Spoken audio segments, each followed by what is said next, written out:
Ada penceramah yang menyatakan wajib bertarikat, ada penceramah menyatakan wajib bertarikat dan mengatakan tak perlu. Apa pendapat Ustaz? Tarikat artinya metode, cara.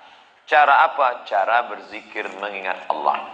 Kebetulan yang menyusunnya Syekh Bahauddin An-Naqsyabandi, maka disebut tarikat Naqsyabandiyah. Kebetulan yang menyusunnya Syekh Abdul Hasan Asy-Syazili, tarikat Syaziliyah. Kebetulan yang menyusunnya Syekh Ahmad Ar-Rifai, tarekat Rifaiyah. Kebetulan yang menyusunnya adalah Ibrahim Ad-Dasuqi, tarekat Burhamiyah. Kebetulan yang menyusunnya Syekh Abdullah Syattari, tarekat Syattariyah. Kebetulan yang menyusunnya Abdul Somad, tarekat Somadiyah. Bagaimana cara nak berzikir?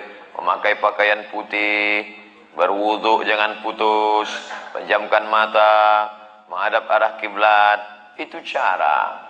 Jadi kalau dia ambil ijazah zikir dari mursyid tuan guru, nah kami tanyakan langsung kepada Syekh Usamah Mansi Al-Hasani. Syekh, apakah orang wajib mengambil salah satu daripada tarikat?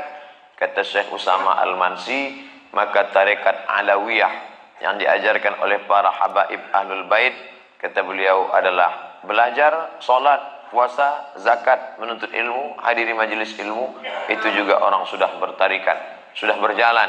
Man salaka tariqan, siapa yang berjalan di suatu jalan, yaltamisu fihi ilman, dia mendapat ilmu di jalan itu, sahalallahu lahu bihi tariqan ilal jannah, maka Allah memudahkannya pada jalan menuju surga.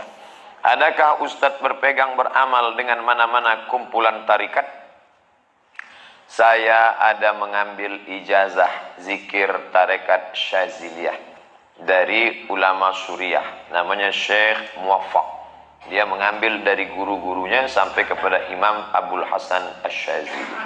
Saya ada mengambil ijazah zikir dari Syekh Muhammad Najmuddin Al-Kurdi, Syekh tarekat Naqsyabandiyah dari Mesir, Kahirah. Saya juga ada mengambil ijazah zikir Sayyid Muhammad Alawi Al-Hasani Al-Maliki dari murid-murid beliau, di antaranya Syekh Muhammad Abu Hashim. Ijazah zikir, engkau amalkan zikir ini, amalkan zikir ini, amalkan zikir ini. Ini tentang masalah mengamal. Tanya, bagaimana hukum mengikuti tariqat dan bagaimana hukumnya zikir-zikir khususnya yang melakukan rabithah, membayangkan wajah guru saat berzikir untuk sampai pada Allah. Subhanallah. Ini nih, Nabi SAW menjelaskan, barang siapa yang hidup setelah aku mati akan melihat perselisihan yang banyak. Sudah, ketika kita melihat perselisihan yang banyak cara-cara ibadah yang baru, thariqat itu banyak kali, dan semua thariqat mengklaim mereka yang paling bagus, mereka yang paling baik, mereka yang sampai sanadnya kepada Nabi SAW. Ketika kau melihat itu semua, ingat dengan sabda Nabi SAW, alaikum bisunnati. Kalian cari, pegang, amalkan sunnah. Wa sunnatal khulafa'ir rasyidin al-mahdiyyin min ba'di tamassaku biha wa addu 'alaiha bin nawajib. Kalian ikuti sunnah para khulafa'ur rasyidin. Karena ada tariqat-tariqat yang mengatakan kita nih nyambung sampai, ada tariqat siddiqiyah umpamanya. Mereka mengklaim nyampe kepada Abu Bakar Siddiq radhiyallahu ta'ala. Kau lihat, benar enggak nyampe kepada Abu Bakar? Kenapa sahabat yang lain tidak mengamalkan? Kenapa Imam Syafi'i tidak mengamalkan umpamanya? Kau lihat, ketika itu sampai kepada Nabi dan Nabi mengamalkan, sahabat mengamalkan, amalkan. Amal. Maka yang perlu kita tanya ketika permasalahan-permasalahan ibadah, kita perlu tanya, apakah Rasulullah SAW mengajarkan hal ini? Dia katakan tidak. Apakah Abu Bakar ngamalkan, Umar, Utsman? Mungkin dia, kau ada apa tanya-tanya seperti itu? Soalnya Nabi itu pesan sama para sahabat, nanti yang hidup setelah Nabi mati itu akan melihat perselisihan yang banyak, guru. Dan kata Nabi, supaya selamat tuh cari sunnahku. Wa iyyakum wa muhdatsatil umur, kata Nabi. Hati-hati dengan perkara-perkara yang baru. Maka aku melakukan hal ini untuk tahu. Maka tadi kau lihat, kau perlu cari adalah bagaimana cara Nabi Muhammad SAW. Bagaimana apa yang dilakukan oleh sahabat Nabi dalam zikir mereka, dalam ibadah mereka. Barakallahu.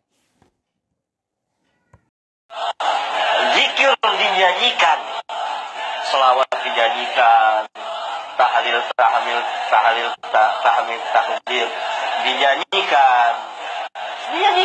Itu orang zindik. Itu langsung dikatakan oleh Syafi'i. Dan termaktub di kitab-kitab para ulama. Ini cikal bakal awal munculnya kelompok pertama dalam sufi. Setelah Syafi'i pindah ke Mesir, murid-muridnya dan kawan-kawannya memeriksa apa sebenarnya yang dimaksud oleh Syafi'i. Ternyata ada satu kelompok di Baghdad berkumpul, mereka bernyanyi-nyanyi sambil berzikir. Itu dikatakan oleh Syafi'i zindiq. Tasawuf tidak ada dari Rasul. Bahkan tasawuf ini biang keladi, ya, ini biang keroknya amalan-amalan bid'ah yang tidak ada tuntunan. Zikir geleng-geleng kepala itu orang tasawuf.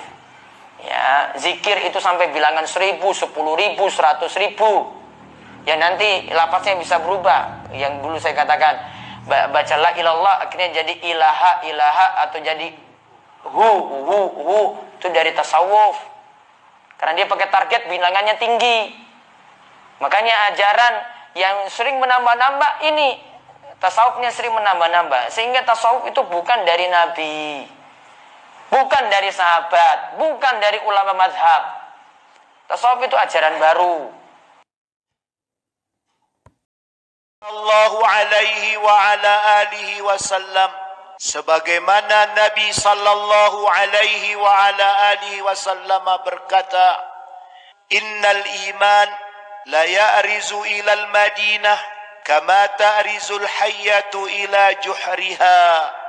Sesungguhnya iman itu sungguh dia menuju berada di Al-Madinah sebagaimana ular menuju sarangnya, lobangnya.